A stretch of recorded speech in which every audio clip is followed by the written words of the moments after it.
Bem-vindos, eu me chamo Magnani Becker e hoje eu vou contar o caso Evandro e as Bruxas de Guaratuba. Se você é novo por aqui, eu costumo falar sobre casos criminais e se você curte esse tipo de conteúdo, já deixe seu like, se inscreva no canal e vamos pro vídeo. No dia 6 de abril de 1992, houve uma tragédia que mais tarde chocaria o país inteiro. Evandro Ramos Caetano, um garoto de 6 anos nascido em Guaratuba, município do Paraná, voltava de sua escola Olga Silveira para buscar o seu brinquedo em casa, o qual teria esquecido. O dia era chuvoso e a distância da escola até sua casa era cerca de 100 metros.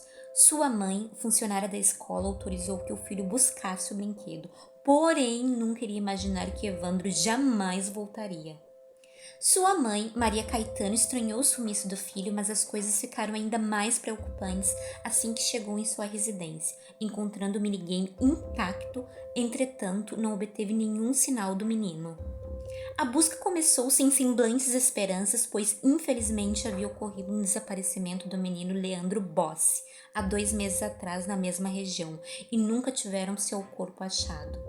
Quando a procura completou 5 dias, em 11 de abril, os policiais foram convocados por lenhadores que observaram a movimentação de urubus em meio de uma floresta. Chegando no local como previsto, um corpo de uma criança foi localizado. O estado era chocante, como foi divulgado na época. Não tinha olhos, o couro cabeludo teria sido escalpelado, as mãos e os dedos dos pés foram decepados, o ventre aberto e, podendo ainda piorar, estavam sem os órgãos internos. A família de Evandro precisou prestar reconhecimento ao cadáver e seu pai, Ademir Caetano, contou a um instituto médico legal que apenas teve certeza sobre ser o corpo do filho quando observou uma marca de nascença em suas costas. Próximo ao corpo também foram encontradas as chaves de sua casa e, alguns dias após a busca ter sido finalizada, acharam um par de chinelos. É importante lembrar que durante essa história um personagem muito importante acabou tendo envolvimento na conclusão do caso. O nome dele é Diógenes Caetano dos Santos Filho. Diógenes, primo de Evandro, teve uma carreira de 10 anos como investigador da Polícia Civil e 1 ano como policial militar. Era reconhecido como tio através da mídia. A diferença de idade dele e de Evandro era um pouco grande, por isso até mesmo ele recorreu ao apelido e ficou responsável por representar a família Caetano. Diógenes iniciou sua própria investigação, obtendo como resultado um dossiê criminal denominado Magia Negra, 2 meses depois. O documento foi entregue ao Ministério Público do Paraná, tendo os principais nomes seguintes: a ex-primeira-dama Celina Bage e o pai de santo Osvaldo Marceneiro. Osvaldo tinha relações com a família Bage por ser uma figura da Umbanda reconhecida na cidade. Beatriz Abage, a filha mais velha, dizia seguir a religião umbandista, mas a sua mãe mantinha os princípios do catolicismo. O dossiê relatava um suposto ritual de sacrifício por parte dos Abage com o objetivo de continuar na política, sendo ele realizado às custas de Osvaldo. Celina relembra que Diógenes sempre as acusou e que ele foi o responsável por dar início ao julgamento. O Grupo Tático Integrado de Grupos de Repressão Especial, ou Grupo Tigre da Polícia Civil, foi enviado para cuidar do caso, porém acabou sendo substituído diante da acusação de corrupção e pagamentos recebidos da família Abage. A Polícia Militar então recorreu ao entrar no caso junto da ação de Grupo Unido de Inteligência e Ataque, também conhecido como Grupo Águia. Os militares invadiram a mansão de Celina, levando-a junto com Beatriz sem o mandado.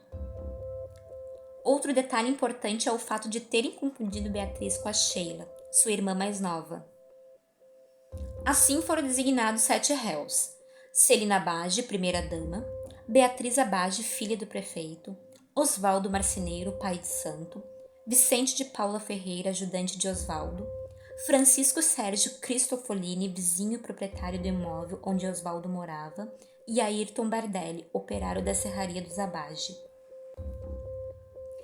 Ayrton e Francisco jamais confessaram o crime, porém os outros 5 participantes tiveram suas confissões gravadas, onde cada um revelava como teria acontecido a noite da tragédia, o local e os objetos usados.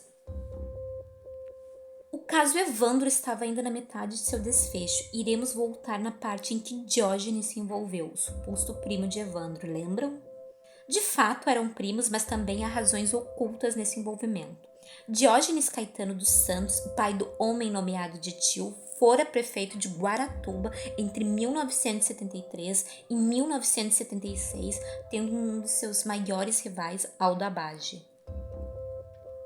Novamente, o tal nome político com presença forte nesse caso, Aldo atuou como prefeito nos anos de 1989 até 1992, ao lado de sua esposa Celina.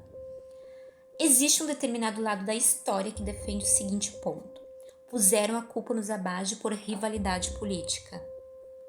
Quando a polícia foi atrás dos álibis de cada envolvido, nenhum deles foi condizente com a realidade da noite. Celina, que supostamente estaria em uma festa, foi vista por muitos convidados entre os horários de 7 e 8 da noite. Já Beatriz, que respondeu estar com uma amiga, a própria fala foi desmentida pela tal companheira, que contou nem estar em Guaratuba no dia ocorrido.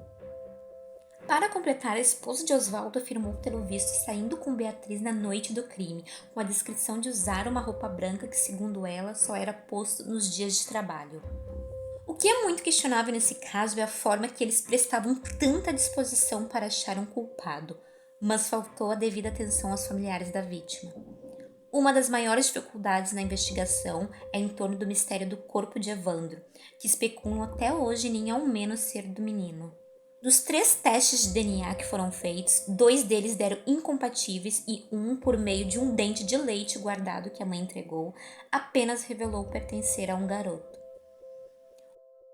O delegado do caso chegou a constar que estaria disposto a pagar as despesas dos laudos, mas por 2 meses o ML recusou fornecer os dados já prontificados. Depois de muito tempo, através de antigos policiais presentes na investigação, houveram diversos relatos de que mesmo depois de 7 anos da ditadura, sessões de tortura foram concedidas aos réus. Aquelas fitas gravadas foram desfrutadas de agressão física e muito trauma. Beatriz revela em entrevista que passou durante horas. Mais de 5 homens a violaram. Ela também foi afogada e eletrocutada até implorar para sua mãe dizer o que eles tanto queriam. Oswaldo e Davi dos Santos foram presos em 1º de julho de 1992. Celina e Beatriz seguiram logo um dia depois. Francisco e Ayrton negaram até o final, indo para trás das grades em 3 de julho do mesmo ano. Beatriz também compartilha as experiências que passou dentro da cadeia. Ela e Celina foram privadas de roupas e boa alimentação nos primeiros meses vivendo em uma solitária. Quando puderam partir para a cela, segundo a Abbage mais nova, haviam chumbos tampando as frestas das grades. Abre aspas. Pensávamos que éramos bruxas, ficamos conhecidas desse jeito. Falavam que iríamos escapar como fumaça quando ninguém estivesse vendo. Fecha aspas. Em 1995, tiveram a liberdade de sair por pelo menos uma vez, visitar um Aldo que repousava doente em um hospital, tendo falecido no mesmo ano. Abre aspas. Nós queríamos aliviar ele e contamos que já estávamos livres, para ele poder ir em paz. Fecha aspas. Ayrton e Francisco foram absolvidos em 2005, prosseguindo as visões caladas que ambos tinham. Oswaldo e Davi tiveram suas penas extinguidas por serem longas. Vicente veio a óbito por complicações cancerígenas em 2011, ainda preso. Celina ficou livre assim que completou 70 anos, não sendo julgada pelo crime que acabou sendo prescrito. Já a Beatriz, que em 2011 recebeu uma pena de 21 anos, recorreu a um induto bem-sucedido, após cumprir quase 6 anos de pena. Este é o verdadeiro desfecho do caso Evandro, com respostas incompletas, mistérios mórbidos que prosseguem pedindo investigações mesmo após quase 20 anos. Óbvio que esse vídeo é apenas um resumo de um caso muito sério e extenso, exigindo um tempo bem maior para relatar muitos acontecimentos e detalhes que infelizmente não agregamos. Por isso, vou deixar aqui na descrição um link de um podcast muito completo e imerso. Também indico a adaptação da série O Caso Evandro, disponível no Globoplay. Se você gostou desse vídeo, se inscreva no canal, deixe seu like, sugestões e até a próxima!